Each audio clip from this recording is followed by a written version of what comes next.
Okay, good afternoon, everybody. This is a weird experience. I'm talking to a disembodied audience, so hopefully everybody can hear me okay. I just wanted to say welcome to everybody, first and foremost, to our very first virtual lunchtime briefing. So we are running this as a Teams live event. And I guess what that means is that your microphone will be on mute as an audience member. So that doesn't sort of get rid of your opportunity to ask questions. There is a Q&A option. So you'll see it as it looks like a little conversation bubble with a question mark in it. And if you want to ask any questions, please use that to submit questions. We'll keep the questions until the end, and we'll circle back to the speakers then to try and get through the questions at that point. I guess normal housekeeping rules don't really apply in this sort of unusual circumstance. I guess under normal circumstances, I'd be asking you to mute your phones, but you have the freedom to do what you like with your phones today, unless you're a speaker. Speakers, please mute your phones before you go on. And I suspect you all have a better sense of where your fire exits are than I do, so you can look around and locate the nearest window or door, and everything will be good. Our lineup today, as you can see from the slide, we're going to kick off with Sinead Clarke. Sinead is going to talk to us really about COVID-19 and talk a little bit about some regulatory and market considerations before handing over to Joe Sloan. Joe has a couple of interesting case studies around the use of Python in terms of actuarial models, and he's going to talk us through those. And then we will have our guest speaker live from our London studio, and that's Russell Ward. Russell's going to talk to us about liquidity risk and some recent developments there. Hopefully, sorry, I should be coming up on screen. Hopefully you can see my picture there. Everybody has a camera except Russell, so we're a little bit envious. Russell is the only presenter who's able to do his slides while still wearing his pajamas, which I'm certainly quite jealous of. It's my first time putting on a tie in quite a while. So that's the lineup. I think it'll be an interesting session. I don't want to hold us up too much because we've got a fair bit to get through. So I'm going to take the opportunity now to pass you on to Sinead Clarke.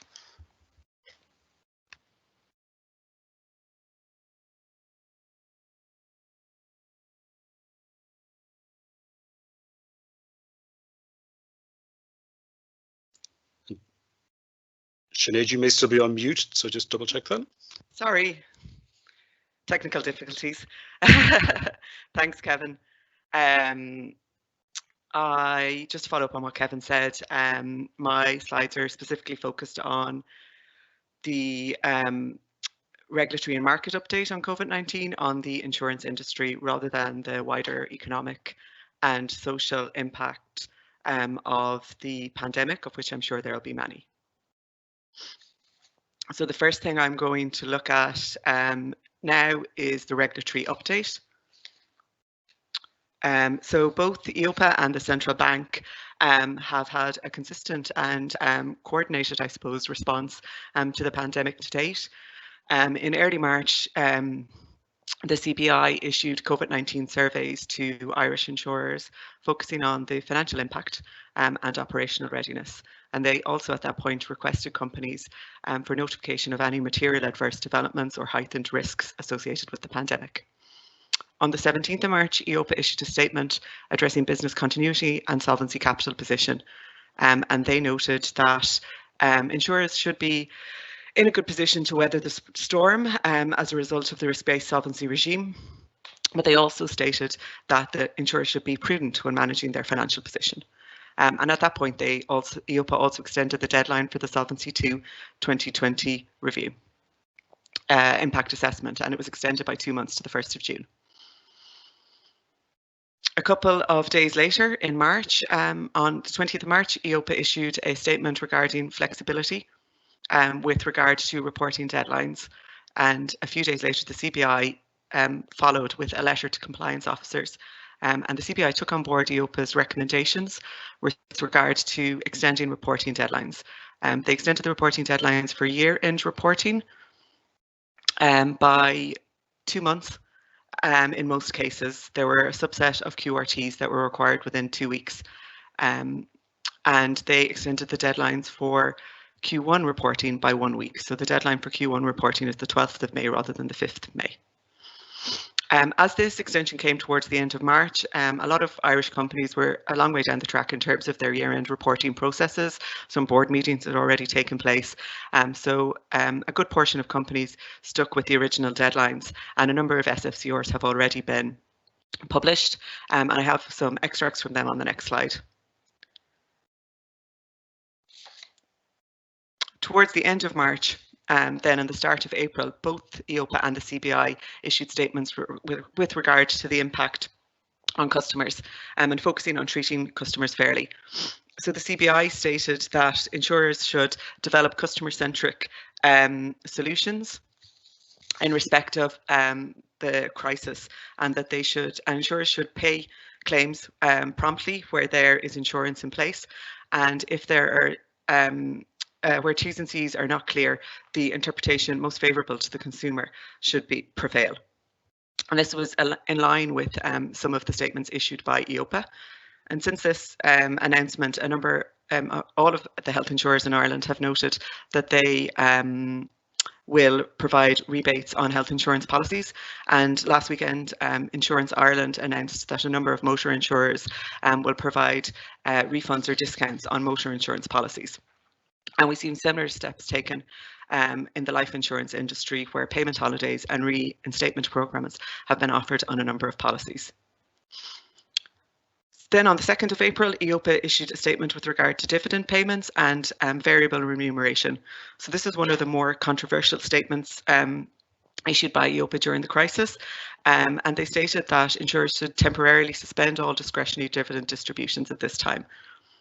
The CBI issued a statement with this regard in on its COVID-19 consumer hub in the frequently asked questions section, and it states that insurance firms should postpone any payment of dividend until they can forecast their costs and future revenues with a greater degree of certainty.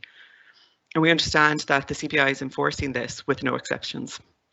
However, there are different approaches being taken across Europe. In the UK, the PRA hasn't placed a blanket ban on dividend payments, and instead has stated that insurers should manage their financial resources prudently. And Legal and General in the UK have come out and stated that they will be proceeding with dividend payments this year after careful consideration of the PRA's letter. The BaFin in Germany has also not issued a blanket ban, and instead it will take account of each insurer's individual situation. And Allianz in Germany has stated that it will go ahead with its planned dividend payments. In France, the regulator has stated that insurers should suspend dividends. So it's more consistent with EIOPA and the CBI, but it states that dividends should be suspended until the 1st of October.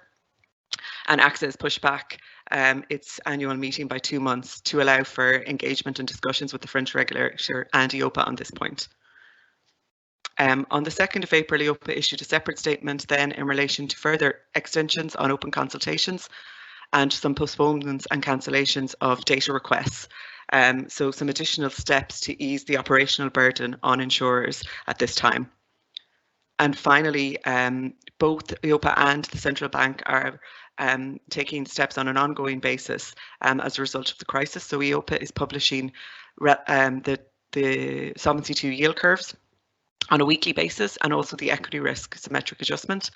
And the CBI, we understand, is having ongoing interaction with a number of insurers, and this is consistent with the approach taken by other regulators across Europe.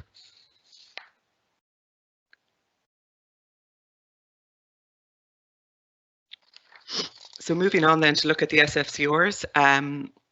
I looked at a number of the SFCRs that were published within the original reporting deadlines to see what, if any, mention of COVID-19 was included in the public disclosure. And for the most part, insurers had included information on COVID-19, and it was pretty consistent across the board. So I've included a subset of extracts from some of the SFCRs here, but for the most part, companies reference the uncertainty and market volatility associated with the crisis. They reference their business continuity and operational plans in order to ensure that they can keep their business going through the crisis. In a lot of places, companies referred to their strong capital position and expectations that they would remain within their Solvency II target coverage range. There were numerous references to stress and scenario testing and ORSAs. And then Irish Life specifically noted that they would defer any decisions to declare a dividend this year in light of the volatility and uncertainty arising from COVID-19. So very much in line with the statements from CBI and EIOPA there in terms of dividend payment.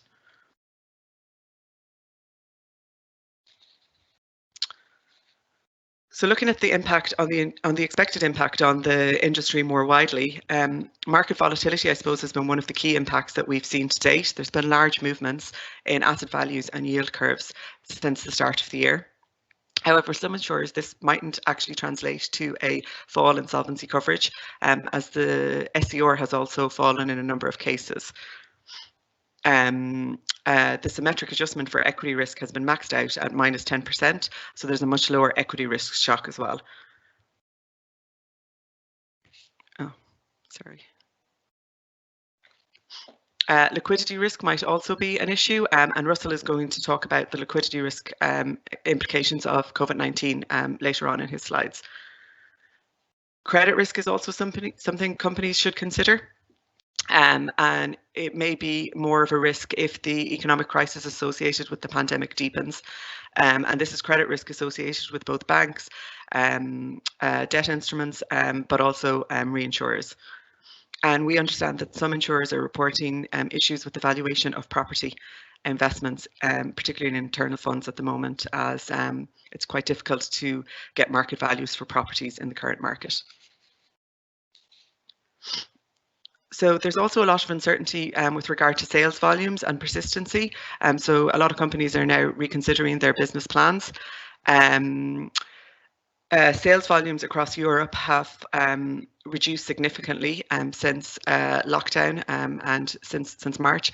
In Ireland, based on some numbers we have, sales were up on last year over Q1.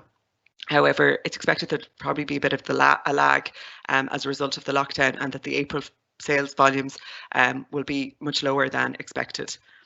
Persistency can also be an issue. During the last financial crisis, there was much higher lapse rates on savings and investments products in particular, and the same thing could occur during this crisis.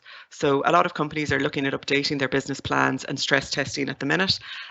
Some companies are looking at ad hoc courses, but I don't think this is a priority for everyone at the minute. And proxy modelling is also something that some companies have discussed, in particular with regard to updating their solvency capital position both quickly and frequently as new information emerges. So risk management then is another area that always comes under focus during a crisis. So companies are looking at their emergency risk registers to understand how pandemics are captured. If this type of scenario was not considered in previous ORSAs, if it wasn't, why wasn't it? Where insurers have seen significant deteriorations in solvency coverage, they'll need to look at their recovery plans and test them in real life, I suppose, as many of us are testing our business continuity plans at the minute. We understand from HOPES that a number of companies are looking at reinsurance arrangements and capital management at this time.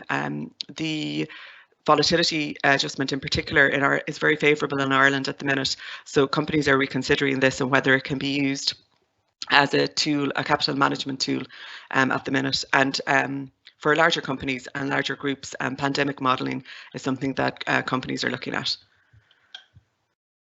In terms of claims experience, it's impossible, I suppose, to predict the mortality experience at this point, but based on the current experience, it is unlikely that the mortality experience will be outside of the normal Solvency II stress tests. However, that would obviously depend on insurers' specific populations, and obviously insurers with very older populations will be impacted more severely. In terms of non-life, we have seen obviously the refunds on motor policies and health insurance policies, as they expect to have lighter claims experience this year than expected. But It remains to be seen what will happen in the future, in particular for health insurers.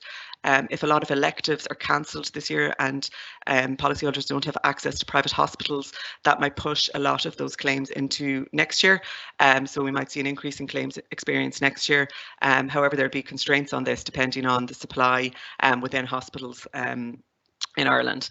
And then for other non-life policies, really it'll depend on the exclusions that are in place. So for the likes of event cancellation and business interruption insurance, for example, if there is pandemic exclusion in place, that could limit the claims experience.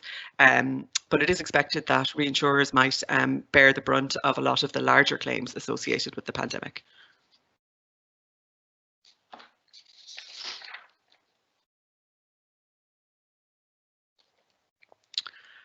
Moving on then, in terms of regulatory risk, we have seen increased engagement from regulators across Europe in relation to this, and particularly, I suppose, with different stances in relation to dividend payments. Regulators are also keenly focused on treating customers fairly. And I suppose across Europe, regulators have urged insurers to offer rebates and refunds where possible, but they haven't taken any direct action to force them to do it. However, in California, in the States, the insurance commissioner there ordered insurers to refund policyholders on 6 different lines of non-life insurance. So it remains to be seen whether insurers in Europe will take similar steps. We know that the CBI has also written to companies in respect of operational resilience, and they have also written to new licence applicants and asked them about their plans as a result of the pandemic. So it's definitely an area of focus for the CBI at the minute. Operational issues, I suppose we're all familiar with that. I never expected to be presenting a briefing from my house. Overnight, I suppose the workforce moved to working remotely, so lots of operational issues could have occurred, in particular in relation to older processes that focused on paper or signatures, or in some cases where actuarial models were specifically stored on a PC as opposed to being cloud-based. So a lot of insurers are working through their business continuity plans live at the minute. It also could be an issue for outsourced providers, and we understand that this is an area of focus for the CBI. Distribution networks could be impacted, and consumers could also be impacted because operationally they cannot engage in some circumstances with insurers or brokers in the way that they normally would have. There's increased or decreased engagement with call centres because of social distancing. So the Consumer impact is something that EIOPA and the CBI have both stated that insurers should be aware of and look at and try and address. In terms of reputational damage, a lot of focus in the media to date has been on the business interruption insurance and specifically where exclusions with regard to pandemic risk were in place. But it is likely that there will be some reputational damage for the industry as a result. I think the premium refunds offered on motor insurance and health insurance will help with this. And then finally, to try and finish on a somewhat positive note, I suppose there will be opportunities for insurers as a result of this. I think the main one is really digitalisation. The insurance industry has been quite slow, I think, to date to move to digital platforms, and this might be the catalyst that finally spurs us on.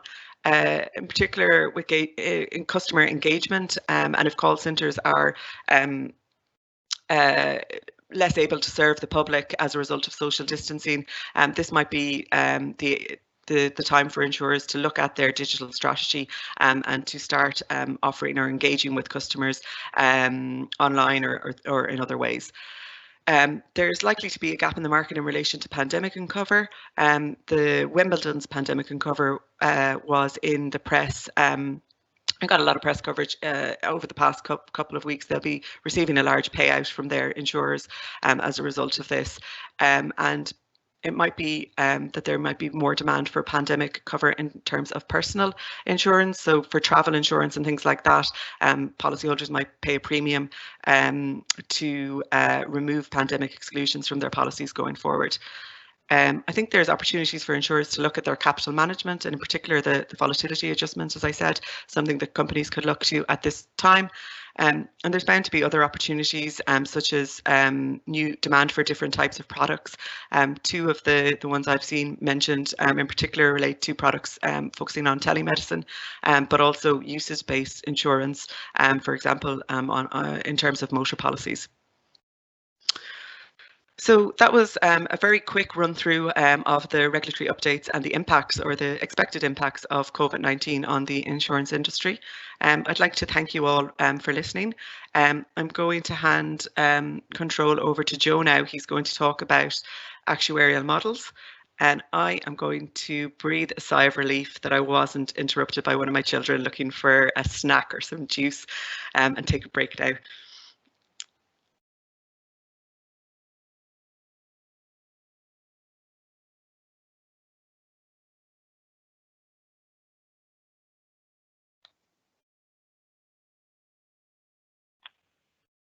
Okay, thanks Sinead, and good afternoon everyone. I'm going to spend the next 20 minutes or so just sharing some of our experiences of upgrading actuarial models using Python. I suppose what we've seen a lot of recently is more and more insurers in the Irish market having developed models in Python or are developing. And this can be a range of building new models from scratch, replacing existing models that might be on an old school platform, or improving spreadsheet models. Just going to talk a little bit about some of the reasons why insurers are investing time and money to upgrade their models and processes and some of the benefits that brings. Have a quick introduction to Python and focus on two case studies then. So one where we moved a client's existing IFRS valuation process onto Python, and then another one where we're performing a Solvency II asset look-through on Python.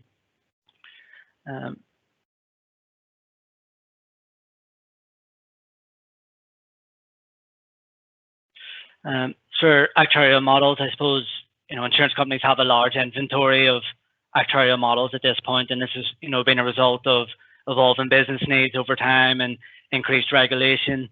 And actuaries and insurance companies are looking to use new tools and to take advantage of better data in order to enhance those models and processes. And I think a lot of companies at this point have already been involved in some sort of actuarial transformation project over the course of the past few years. As for some of the benefits of enhancing models and processes, I guess cost management is an obvious one. So automating manual repetitive tasks creates immediate value and improves the efficiency of the process and reduces the time it takes to complete it. Another benefit of automation is when you have more of it, you have less manual intervention and reduced operational risk, which is always a target for companies. So for this free time, it frees up higher value resources to do higher value work. So if you can replace or remove mundane repetitive tasks, it frees up more time for better analysis and better checks to be performed, which ultimately will improve the information that's being fed to management. Maybe to go a step further than that, I think a lot of people would have heard buzzwords in new technologies like big data, Internet of Things, machine learning, and artificial intelligence. And so companies might not be able to take advantage of those new technologies if they're still relying on old systems and haven't looked to create a platform that better reflects the new digital technologies. Ability to meet demands from the regulators now and in the future. Tightening Solvency II deadlines, IFRS 17 on the horizon is forced companies to review their models and ensure they're fit for purpose. Access to information faster and improved accuracy. I guess it's linked into the previous point that if you have enhanced models in place, you can do quicker reviews and get deeper and quicker insights into the business. And something that Sinead alluded to earlier, that with COVID-19, some companies are looking to do ad hoc courses and more frequent capital monitoring, and you need enhanced models and processes in place to do so.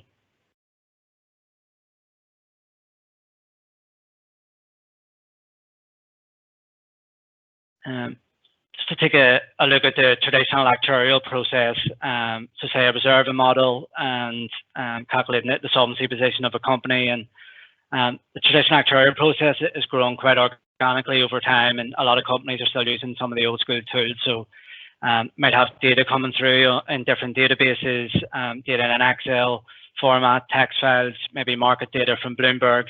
And what this means is when you have data coming in from so many sources, you need to clean and reformat that. So you might use a database, you might have to use a proprietary model reformat, maybe a number of Excel files.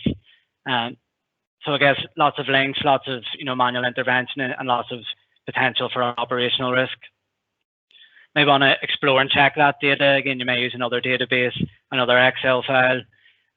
As for the calculation engine, so there might be a discounted cash flow model, there may be a proprietary model in place, there may be an Excel model for business that hasn't yet been integrated into the proprietary model, and potentially out of model adjustments. May want to summarize the results, maybe using a number of spreadsheets, different databases, check back to the original data, and then use that to feed information to management. So I guess it's quite easy to see how the traditional actuarial process has become quite messy over time in some circumstances.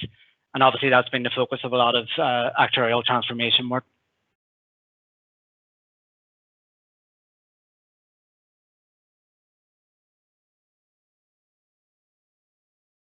So have a look at an example of an automated actuarial process.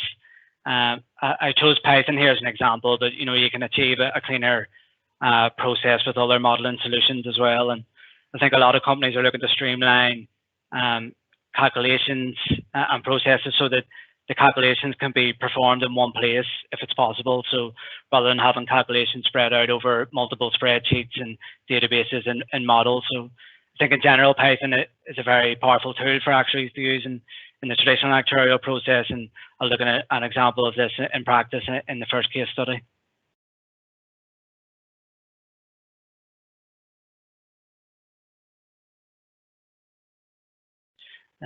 For an introduction into Python, so I think it's well established at this point, and a lot of people would have heard about it. Just for an introduction, it's a general purpose programming language, and what this means is it can do just about any type of calculation. So I was reading an article recently, and the author described it as the Swiss Army knife of the programming world. I guess it's a bit cheesy, but it gives you an idea of the kind of functionality that it has. It's used by some of the big players for web design like Netflix and Instagram. So it's more relevant for insurance companies is that it's better or it's strong at dealing with big data, data analysis, fast calculations, and automation. It's high level and concise, so it's designed in such a way that it's easy to understand the code and interpret it and compile it, say in comparison to some machine code. It's batteries included, so there's lots of existing functionality which gives programmers a head start. It's relatively easy to learn, so the syntax is simple and the code length is short, which makes it easier to understand and to write code. It's highly extensible, so you can easily interact with other languages and software. And then lastly, it's open source, an open source language, and open source languages have a number of advantages, some disadvantages too. So one of the main advantages is that it's free. Anyone can run the code, can study it and modify it, and there's going to be a lot more freedom here, say, in comparison to some of the old school systems that you might be familiar with. And so it might be of particular relevance at the moment with a lot of people working from home. If you have an open source language, everyone in the office could have Python on their laptop, for example, and there's no restrictions around the amount of PCs can use it or anything like that.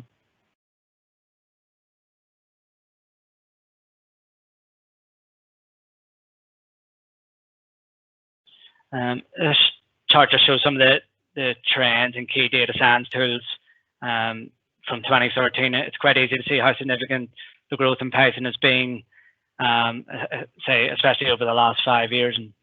And Stack Overflow also did a survey last year, and Stack Overflow is really popular amongst data scientists and software developers.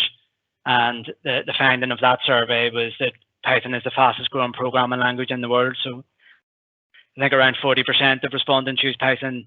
I think it was fourth in terms of popularity behind HTML, SQL, and JavaScript.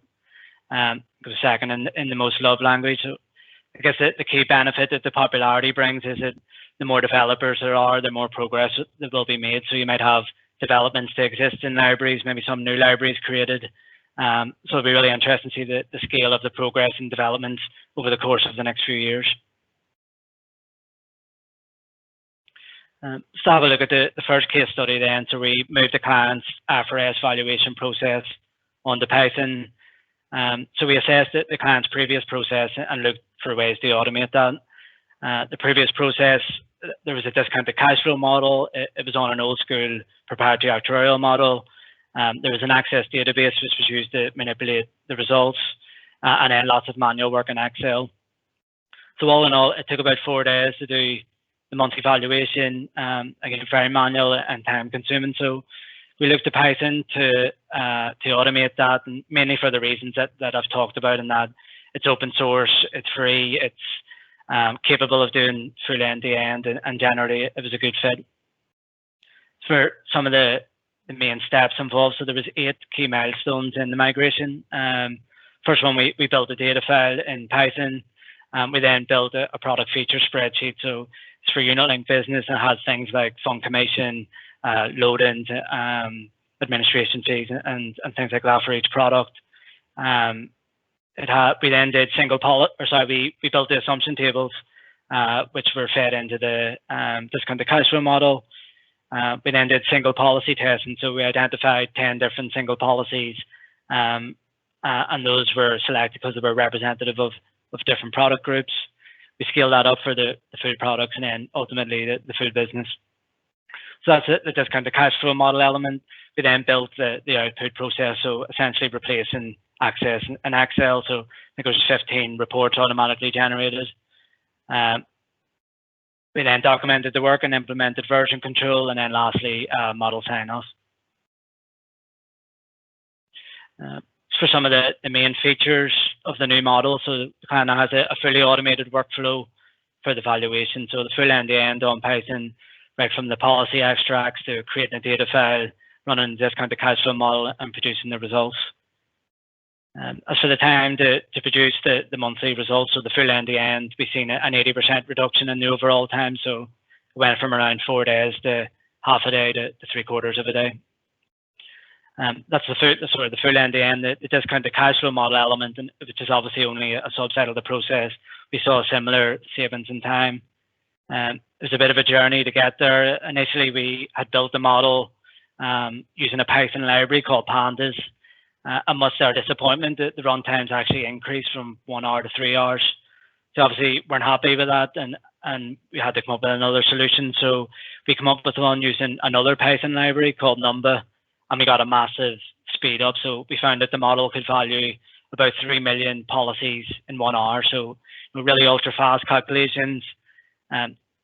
If you were being really greedy, you could even optimize that further through using multi-processing or using a GPU, but it's hard to envisage too many scenarios where you need to be improving on those runtimes. It was a fast model build, so there's about 1,000 lines of code in Python versus 8,000 in the original. So it comes back to the point that the code length is short and simple. It has a very accessible data file, so it's around 300,000 rows. Can work quite easily with it in Python, which would have been virtually impossible in Excel and Access. So it makes any further investigations more easy. So if you were doing a lapse investigation or something like that. We built in checks to the process, and we now have better output in the form of new analysis. It easily interacted with other languages and software. So I think you could easily access data using SQL, which is useful as well if you want to store data in SQL. It also worked easily with Excel and Access. Found the data storage as well, that some of the file sizes were very small compared to the original, so could have savings up to 10 times, which is very useful if you want to save policy level data down without being too much of a burden on your servers. So the second case study then, so it's an asset look-through calculation on Python. I thought it was useful to include this just to show that when you're moving stuff onto Python, it doesn't always have to be large scale, big model builds, months of development. You can automate smaller tasks as well. So just for some background on the asset look through, in the Solvency II SCR calculation, the market risk on investments in collective investment funds require a look through. So you need to assess the risk for all of the underlying assets within those funds. So, depending on the size of the business and the data available, it can be an onerous task in some cases. So the previous process, so there was around over 500 different asset files that were required to look through and calculate the shocks. It was a very manual and time-consuming process, all done in Excel, and I'd say it probably took longer than a week to do each quarter. The new process on Python, so it's a single script. I think it took about a week to do the development, and the calculation now takes an hour each quarter. I think Excel typically isn't great for this type of work. I think everyone's familiar with issues with links not being updated correctly and large files not being fully calculated. So I think generally Python is a great tool for this type of work, and it can deal with large data sets and millions of rows.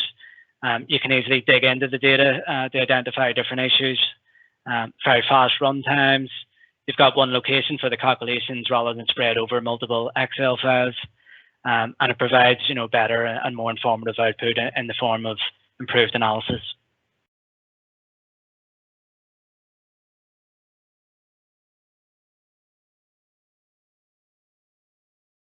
Let's talk about some of the benefits and challenges that we encountered with using Python for these new models. I've touched on most of the benefits as I went through that, so I'm just going to go through these quickly. We've got time improvements through automation, greater end-to-end capabilities, fast model run times. Python's very strong at dealing with big data, better data in the analysis, better output in the analysis. Risk mitigation through automation and building in checks along the way, and interaction with other systems and software. For some of the key challenges, I suppose, which I haven't really talked about, it does require a significant investment in skills. And I mentioned earlier that Python is considered a fast learning curve, but I guess that's relative, and it does require significant upskilling and certainly more advanced skills than Excel. The development time can be substantial as well, depending on what's getting moved into Python.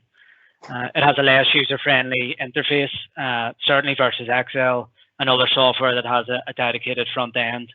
I think that's probably true of most open source languages.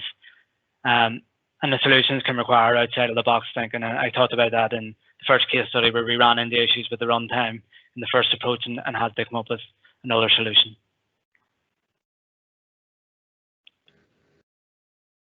Just a closing slide from me. So I guess I talked a lot about automation and model builds, but we're also seeing clients consider other aspects of actuarial models, such as benchmarking to ensure best practices are applied, ensuring a strong and robust governance and control frameworks in place, and obviously model validation and testing. I'm not going to discuss these today, but I thought it was worth mentioning. And regardless of the system that's being used, it's always worth reviewing models periodically to ensure that we're getting the most benefit from those. So that's all I had to say. Thanks very much for your time, and I'm just going to pass over to Russell then, who's going to discuss liquidity risk.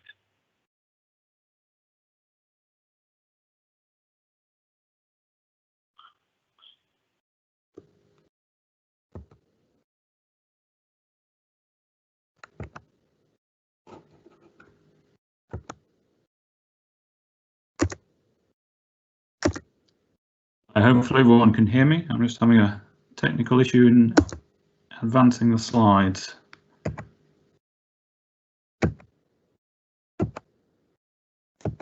I can hear you okay, Russell, yeah.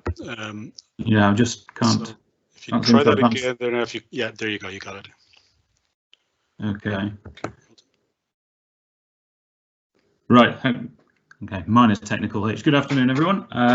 I'm just going to talk through now a few recent developments in the area of liquidity risk. So I suppose it's fair to say that until relatively recently, liquidity risk was probably not really at the forefront of the agenda of certainly most life insurers. And to be fair, that's not all that surprising. We did a white paper on this last year, and looking back over history, history isn't replete with examples of certainly life insurers who've got into trouble, particularly with liquidity risk. There is a nice example back in 1999 of a company called General American, who had a large block of institutional investment business that was concentrated in the hands of relatively few investors. That business had some quite aggressive terms in terms of the timeline in which investors could ask for their money back. For various reasons, investors lost confidence in the company and did indeed ask for their money back, at which point General American found that they were unable to satisfy the redemptions in the time that they'd indicated.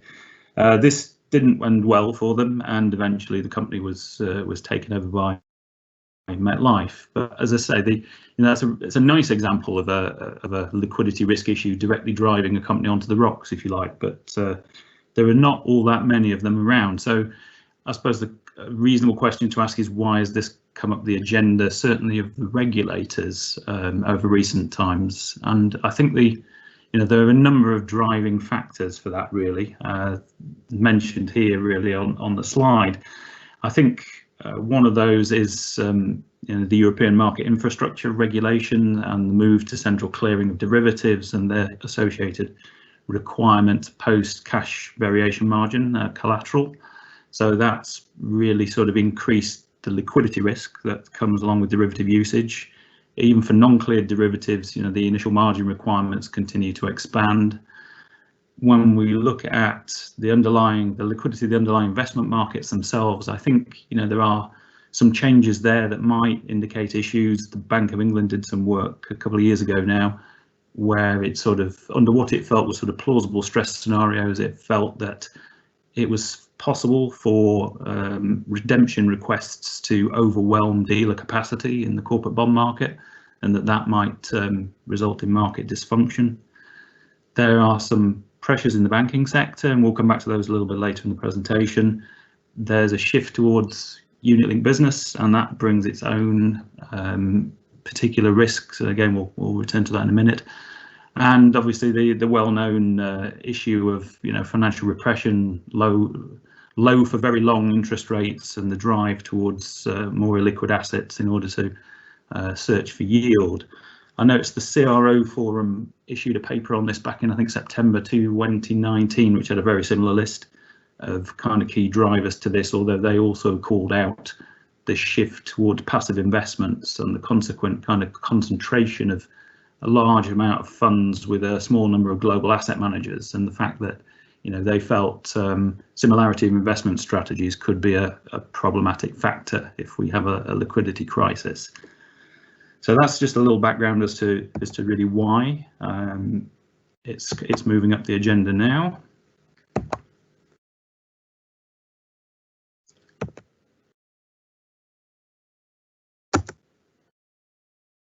And I'm struggling to advance the slide again, unfortunately. Okay, got there in the end, sorry for that. So to look at a few sort of recent events, and these are really around open-ended funds. The first one here, I think most people were familiar with. It was the sort of Woodford kind of debacle back in June last year, where the fund had obviously invested quite a bit of money in illiquid assets and had underperformed, I think, for a while, which led eventually to investors making redemptions, which kind of exhausted the liquid part of the fund. Eventually, that went to the point where they were unable to satisfy redemptions anymore, and on the 3rd of June last year, the fund was gated. It was closed. Initially, the intention, I think, was the indication was for it to be for about a month. In the end, it turned out to be more like 6 months, and my understanding is that the investors in that fund are now being paid out, but at significant discounts. There was an issue around the same time with a H2O asset management fund, where they'd got some very significant exposure to some illiquid private debt. Morningstar suspended their bronze rating for one of the funds, and That led to a run on the funds and some significant redemptions, and discounts, I believe, had to be applied there as well. A similar issue, not listed here, befell a global absolute return fund run by a Swiss asset manager called GAM, and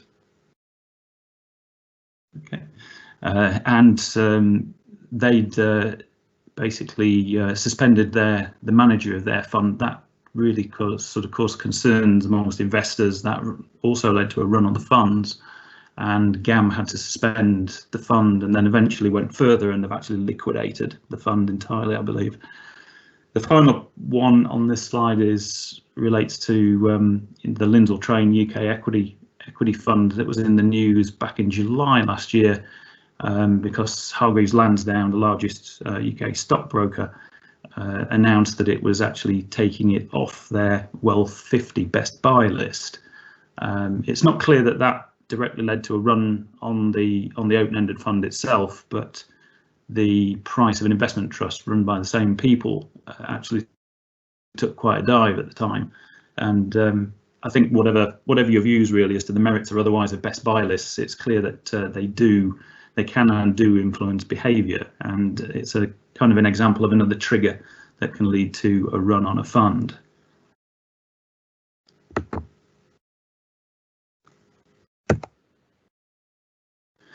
So what has the regulatory response been to this? It's been fairly extensive, actually. The regulators have been quite sort of hyperactive in this space over recent months, as you can see from this list. Back in November 2018, the IAIS produced a consultation document looking at systemic risk more kind of holistically, but there was a reasonable part of that devoted to the role and management of liquidity risk. More recently, last year, the UK PRA issued a PS 1819, Liquidity Risk Management for Insurers, which is a good document. I think if you're interested in liquidity risk, definitely worth a read. And I'll come on to a few details of that in a minute. The FCA around the same time produced a PS 1924, which was kind of the genesis of that one, was back in the gating of UK commercial real estate funds around the time of the Brexit referendum in 2016. And the inherent problem of a mismatch between redemption terms and the liquidity of the underlying assets. The rules for that one come into force for non-UCITS retail schemes from this September, I believe, and effectively funds need to align their redemption periods with the liquidity of their underlying assets, or be classed as an FIIA, a fund investing in inherently illiquid assets.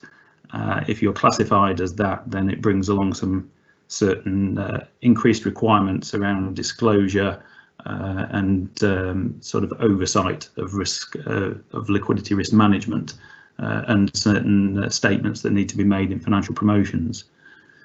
The final point, the joint BOE FCA review, really can be seen as a kind of an extension of the prior one. I'll return to that in a minute.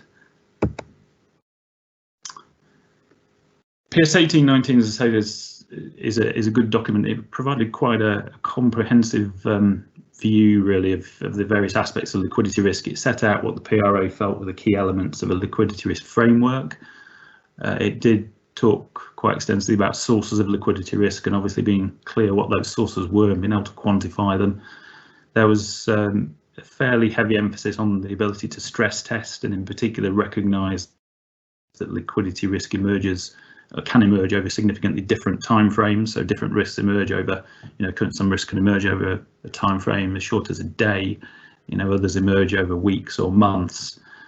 Initially, there was an indication that kind of timeframes to assess might be mandatory, but it's eventually been left to the discretion of insurers to determine which timeframes they consider. The paper discussed the use of liquidity buffers, so basically pools of liquid assets that are not committed for other purposes that you can use to support liquidity requirements in times of stress. It covered the need for systems to be capable of providing appropriate risk monitoring and reporting, and the provision of information in an accurate, timely way to the right people within the organisation, and that the roles and responsibilities of those people were clear. And finally talked about a liquidity contingency plan. So basically, if a liquidity stress does does strike, what are you going to do? Are you clear on what the actions are? Where can you source extra liquidity from should you need it? The consultation came in last year in March, and the final policy statement say is now in force. The bank FCA review I mentioned briefly earlier, really I suppose the key concern there is that there are a lot of funds in the market that offer daily liquidity, so daily redemption, and yet invest in underlying assets that could take weeks or even months to realise in an orderly way. I think the concern is that the prices being offered to redeeming investors could be based on market values, but essentially the redemption terms, the redemption periods are insufficient to ensure that the asset manager can actually realise those values in the market, and that can lead to an incentive for investors to try and beat the rush, if you like, and a kind of rush to the exits, and increases the likelihood of a run on the fund as people try to get their money out first. The Bank of England and FCA were supposed to, or are, I believe, doing some work on this, and they were supposed to issue a report in 2020, but I understand that's actually been deferred now on due to the COVID-19 crisis.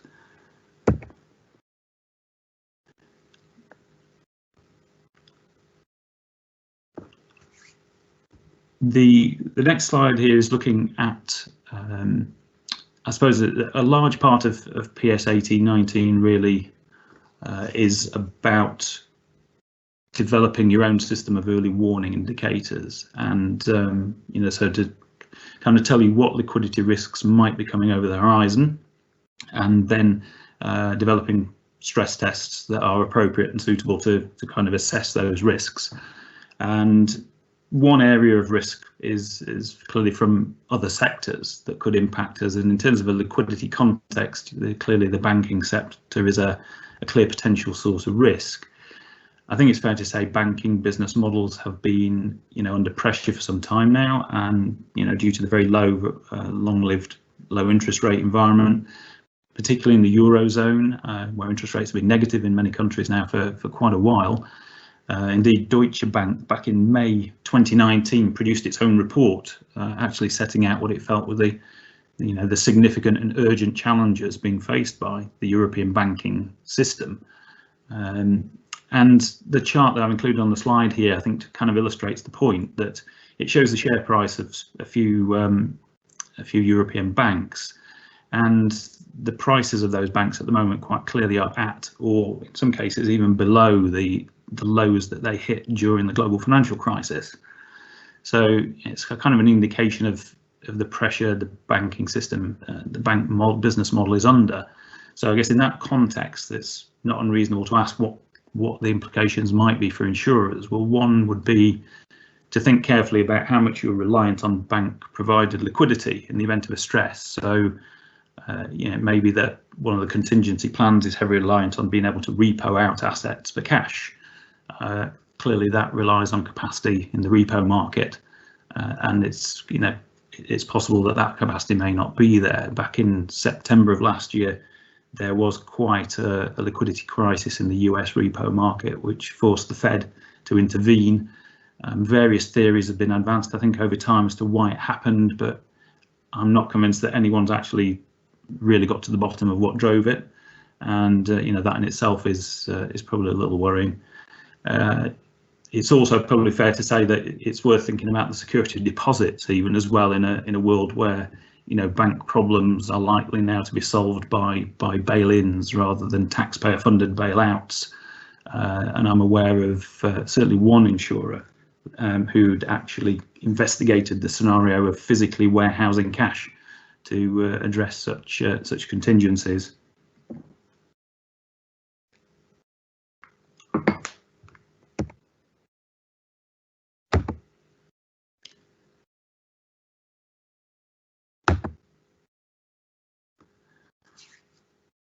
Okay, so just continuing that theme, again, circling back really in a way to open-ended funds.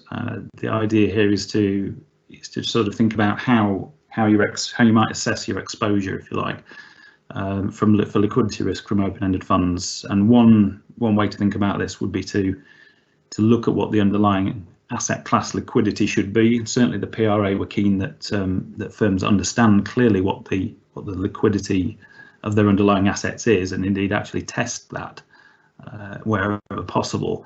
So here you could think about looking at how, a plausible amount of funds that you might have to redeem, and the amount of days it would take you to potentially redeem that. On the other axis, there's something I call sort of fund stickiness score. That's not readily available, but you could think about the sort of dimensions like sort of institutional business versus individual business. On the individual side, you could think about people in the accumulation phase versus decumulation phase. All those dynamics are likely to influence how sticky, if you like, those funds are likely to be, particularly in times of stress. If we have funds that are likely to be highly sticky, and the underlying assets are quite liquid, that's the sort of top left-hand zone. That's not likely to cause us a liquidity problem. The reverse, though, where funds could be, quite hot money and be withdrawn quite quickly, and particularly if the underlying assets are at the less liquid end, there's clearly a risk there, and that's basically the scenario that sunk General American, going back to the opening of the talk. So, sort of having a think about how your exposures fit on that kind of grid, and particularly if there's a trend or a drift over time towards that bottom right-hand corner, I think would be a useful sort of early warning indicator of risk from this source. So I'm conscious that we are essentially coming up to time, so I will hand back to Kevin now, and I believe he's going to moderate the Q&A. Thank you. That's great. Thanks, Russell. In Russell's defense with his clicking issues, I'm pretty sure that those are actually my fault rather than your fault, so apologies for that. We're still getting used to the technology of these Teams live events, so it's a little clunky to get used to, so apologies for that. So I guess we are pretty much up to 2 o'clock. There's probably a couple of questions that we can cover off quickly, and if we didn't get to your question, apologies. We'll come back to you directly. Sinead, there's a couple of questions for you. I guess there was a question on the annuity versus protection business. So bearing in mind the annuity versus protection profile of business in Ireland, do you think COVID-19 will be adverse or positive in terms of loss experience? And maybe while you're on, then also a question from Gareth Keane on the restrictions around dividend payments, whether that applies to dividend payments to group shareholders. Do you want to pick those points up? Yep, that's no problem.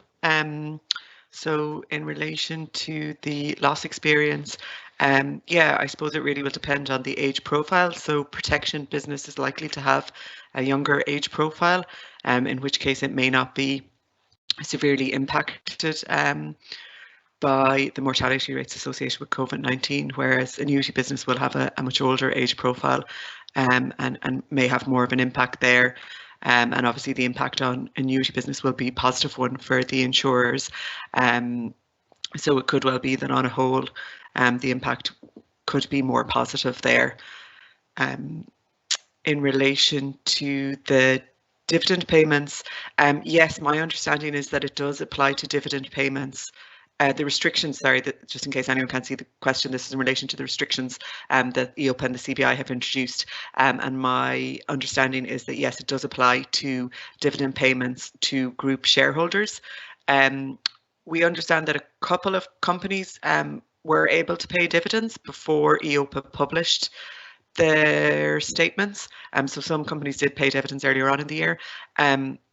Companies that did want to pay dividends and have now been restricted are hoping to pay them later in the year. And I suppose the CBI's statement in particular does reference the fact that they would ask companies to suspend dividends until such a time as there's greater certainty with regard to their forecasts for costs and revenues. So there may be a situation where in a few months companies are able to forecast their balance sheet with a bit more certainty, and the restrictions may be lifted, but that remains to be seen. Okay, thanks for that, Sinead. I'm conscious we're over time. I will let Joe answer that. There's a question on Python versus OR. Before you do that, Joe, just to say to people, I should have said at the start, for CPD purposes, because we have a record of who's attended this, from at least from a Society of Actuaries in Ireland point of view, this is verifiable CPD and you can record it as such. Joe, a question there. How would you rate Python versus OR? Any thoughts on the comparison? Yeah, so I guess I have limited experience with R, so I might be biased in my answer here, but I think it probably depends on what type of calculation you're doing. So R is obviously very strong at statistical calculation, so you'd imagine it would have the edge over Python there. I think in general, up until a few years ago, R might have had the edge, but I think over recent years, Python has probably surpassed it, and mainly because it has a big user base and a lot of developments more recently, in my view, means that Python has more capabilities, and I think the ability for Python to interact with other software and languages is also a big benefit. And let's say I don't have much experience in R, so there might be an experienced R user who strongly disagrees, but I think what we're seeing, it certainly is more insurers opt for Python. Having the microphone is having the power, Joe. So you're allowed big up Python. So apologies, everyone. We've run a couple of minutes over, not too far over. So it just remains to me to thank everybody really for attending. To thank our three speakers, and I guess in particular to thank Russell for joining us from our London office. I thought the presentations were great and very engaging. And thank you everybody for your attendance. And we'll talk soon. Stay safe. Thank you.